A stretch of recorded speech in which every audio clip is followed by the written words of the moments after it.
사랑에 빠진 사람들 모이라. 사랑 때문에 울고 있는 사람들 모이라. 이 세상 모든 연애사 모이라. 안녕하세요, 낸시랭의 모이라 TV 시청자 여러분. 우리가 저번에는 혼전 동거에 대해서 한번 얘기를 해봤는데요. 혼전 동거와 사실혼 관계는 또 어떻게 다른지 또 많은 분들이 궁금해 하시더라고요. 거기에 대해서 한번 얘기를 해보도록 하겠습니다.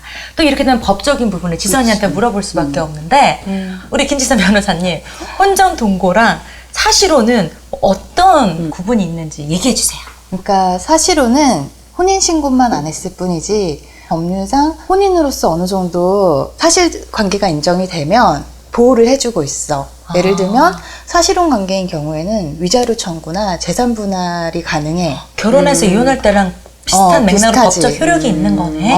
오. 그러면 사실혼과 동거를 나누는 네. 기준이라는 게 있을 거잖아요. 그러니까 사실혼이라는 거는 우리가 겉에서 봤을 때는 그냥 결혼 생활하는 부부랑 다를 게 없는 거야. 혼인신고만 안 했을 뿐인 거야. 예를 들면은 결혼식을 했어. 아, 결혼식도 해? 결혼식을 했는데도 혼인신고를 안 했어. 아. 그럼 이거는 사실혼인 거지. 그럼 결혼식 안 하고 그냥 이렇게 혼전 동거로 같이 부부같이 살면? 근데 이제 결혼식을 안 했어도 보통 결혼식을 했으면 사실혼이라고 많이 인정을 해주는데 결혼식을 안 했어도 뭐 같이 함께 살면서 뭐 서로 상대편 가족들의 경조사 같은 거 챙겨주고 뭐 주변 사람들한테도 아, 이 사람이 내 와이프야, 내 남편이야, 뭐 그런 식으로 소개하고 주변 사람들도 다 그렇게 아, 저 사람들은 부부다 그렇게 알 정도의 그런 사실관계가 있으면 사실혼으로 인정해줄 수 있어. 아, 그렇다면 혼전 동거를 하는데 내 남자친구야 여자친구야 하면 안 되고 그 정도 수준이 내 아닌 거지. 와이프입니다. 내 남편이에요. 이렇게 말을 하면 사실혼으로 들어가고 그치. 그렇게 말을 안 하게 되면 사람들이 그렇게 안 알고 있으니까 사실혼으로 그러면 안 들어가게 되는 거네? 결혼 생활을 하고 있어도 그냥 내 남자친구가 그렇게 장난스럽게 얘기하는 부부들도 있잖아요. 자기야. 그렇다고 해서 그게 이러면서. 사실혼이 아닌 건 아니고 그건 이제 구체적인 상황을 실제로 봤을 때 판단을 할 수가 있을 것 같아. 그렇구나. 나 갑자기 궁금한 게 생겼어. 그러면 기간, 뭐, 한 달만 이렇게 있어도 사실혼 관계로 인정하냐? 아니면 1년이냐, 5년이냐, 뭐 10년이냐? 그래도 어느 정도 기간은 살아야겠지. 근데 이게 명확한 기준이 그래서 법률에 내가 있는 게 궁금해서 정해져 있는 게 아니라서 사실혼 같은 경우는 이혼과 마찬가지로 나중에 사실혼 관계를 끝낼 때도 사실혼 관계 뭐 존부 확인해서 뭐 그런 거를 해. 왜냐면 그래야지 위자료든 재산 분할이든 받을 수 있잖아요. 있으니까. 그럴 때는 이제 내가 사실혼 관계에 있었다는 걸 이제 사실혼 배우자가 입증을 해야겠죠. 그럴 때 이제 이런 증거들을 수집해서 법원에 제출했을 때 이 법원이 아, 이 정도면 사실상 혼인 상태에 있었다고 볼 수 있다, 없다. 어떻게 결정할지는 이제 실제 그 상황에 들어가 봐야지 아는 거지. 뭐 1년 살았다, 2년 판사맘인데? 판사맘은 아니고. 근데 그래도 어느 정도 우리가 봤을 때 주변에 그냥 결혼해서 사는 부부다라고 우리가 생각할 정도 그런 정도의 사실관계가 있으면 돼요. 그러면 이렇게 혼전 동거를 하면서 사실혼 관계 같이 여보하면서 살았는데 어쨌든 이혼하게 될 때는 이혼이라고 말하기도 그렇지만 헤어지게 될 때는 이 법적으로 혼인 관계가 돼 있어도 이혼할 때 돈 안 주려고 노력하잖아. 재산 분할이든 위자료든. 그러면 이때는 동거를 시작하면서 서로한테 위자료와 재산 분할을 생각해서 증거들을 더 열심히 모아야겠네. 처음부터 그럴 필요는 없을 거고 그럼 아마 어떻게- 혼인관계가 파탄 났을 때부터 이제 그런 증거들을 파탄이 날 조짐이 보일 때부터? 조짐이 보일 수집을 때부터? 하겠지. 그리고 둘이 좋아서 사실혼 관계를 시작할 정도면 그치. 혼인 생활을 입증할 만한 증거들이 있겠지. 뭐 같이 여행 가서 찍은 사진 이런 것도 인정이 되나? 근데 언니 여자친구 남자친구는 다 할 수 있는 거잖아. 결혼식 사진만 빼고는 다 연인들이 할 수 있는 거잖아. 그러니까 그런 것도 증거 중에 하나로 더 보강을 할 수도 있는 거고 뭐 명절 때 같이 친척들하고 같이 찍은 사진 뭐 그런 거 있으면은 결론은 사진들을 엄청 찍는 거야. 그치? 서류 준비보다 그게 증거니까 사진만 그냥 뭐 장례식이건 어디건 결혼 뭐 그냥 다 해야겠네 그냥. 네, 뭐 그게 본질은 아닌 것 같고 근데 만약에 그러면 어. 아까 얘기했다시피 그럼 결혼 상태일 때 헤어지는 거하고 사실혼일 때 헤어질 때 위자료라든지 아까 얘기했던 재산 분할의 차이가 있어?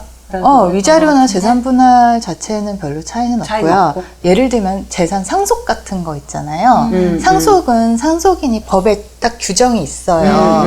그래서 사실혼 배우자 같은 경우는 상속권을 인정해주지 않아요. 아, 그래. 아, 네. 사실은. 그래서 오히려 그런 경우도 있어. 상대방이 어. 죽기 전에 사실혼 관계를 하면서 이제 재산 분할을 미리 해놓는. 그러니까 상속이 안 되니까. 상속은 안 되니까. 배우자가 죽고 나면 상속이 안 되니까 미리 재산 분할을 해놓는다든지. 아니면 혼인신고 쉬운데 하지?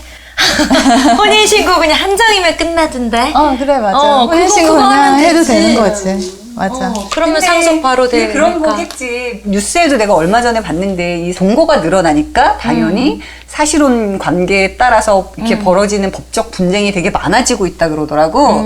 근데 사실 그런 일이 벌어질 거라고 다들 예상을 못 하잖아. 당연하지. 그러니까 이렇게 동거해서 사실혼 관계를 유지를 하는데 이 사람이 아까 얘기했다시피 뭐 이렇게 죽음을 맞게 될지 우리가 헤어지게 될지 아무것도 예상을 못 하니까 이제 그러고 있다가 닥치면 이제 이제 어떡하지 이러니까 그런 분쟁들이 그런 생기겠지. 경우도 있었어. 혼인신고를 안 하고 같이 부부로서 산 거야. 그러니까 여자가 전업주부로 남자를 위해서 밥도 해주고 뭐 여러 가지 다 일상 가사도 챙기고 그리고 결혼식도 하고 그렇게 살았었는데 어느 날 갑자기 남편이 죽어버린 거야.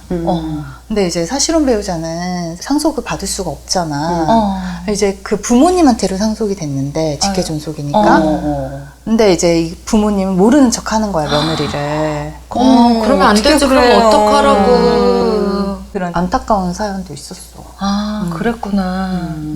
만약에 법률혼 같은 경우는 이혼 소송을 할 때 일단 혼인했다는 사실 자체는 뭐 다툼의 여지가 없는 건데 사실혼 관계 존재 뭐 존부 확인해서 그쪽으로 가면 사실혼 관계가 있었다라는 걸 주장하는 쪽이 입증을 해야 되니까 매우 힘들 것 같아. 어렵긴 하지. 그래서 만약에 동거를 하다가 사실혼 관계로 들어가는 것 같으면 그때부터 양쪽 다 증거를 많이 모아야 되고 근데- 엄청난 사진들을 찍어놓고 막 이래야 되는 거 아니야? 그렇게 생각 안 해도 사실혼 관계가 성립할 정도면 서로 뭐 사진도 많이 찍고 그치, 이미. 그러지 않을까. 근데 우리가 결혼을 했는데 이혼 관련이 있어서 위자료나 뭐 재산 분할 이거를 하려고 하면 증거를 모으기 시작해야 된다고 그랬잖아. 그치.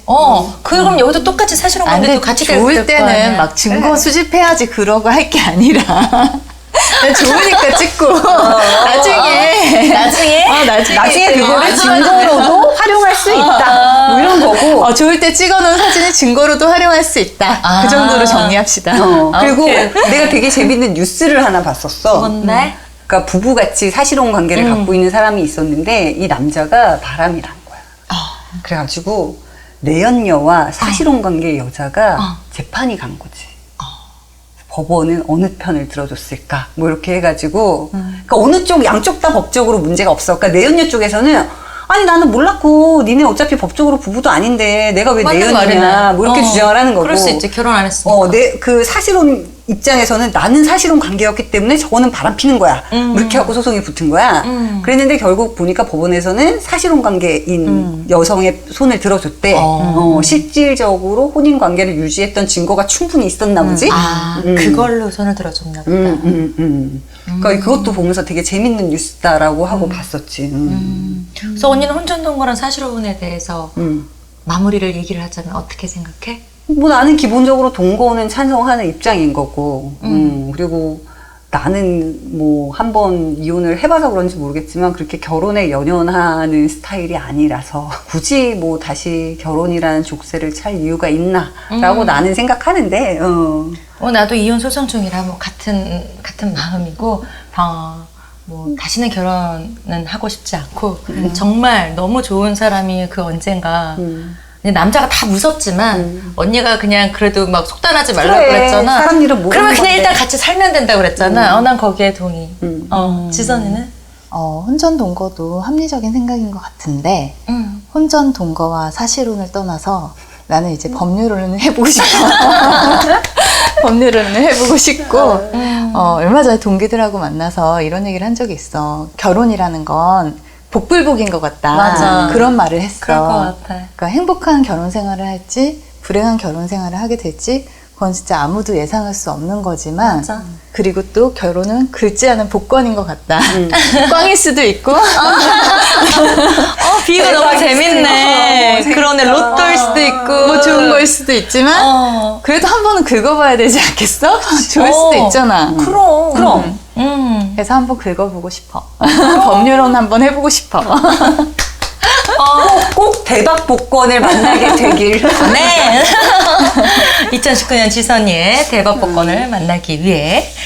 그래, 오늘 이렇게 혼전 동거랑 사실혼에 관해서 한번 얘기 나눠봤어요. 여러분은 어떻게 생각하시나요? 장단점이 다 있죠? 어쨌든 저희 두 명은 혼전 동거, 또 지선이도 굉장히 좋게 생각하고 있지만 뭐 바로 이쁘게 사랑해서 결혼하는 것도 너무 좋은 방법인 것 같습니다. 오늘 여기까지 마치도록 하고요. 우리 여러분은 다음 편에 만나도록 해요. 여러분 안녕. 안녕.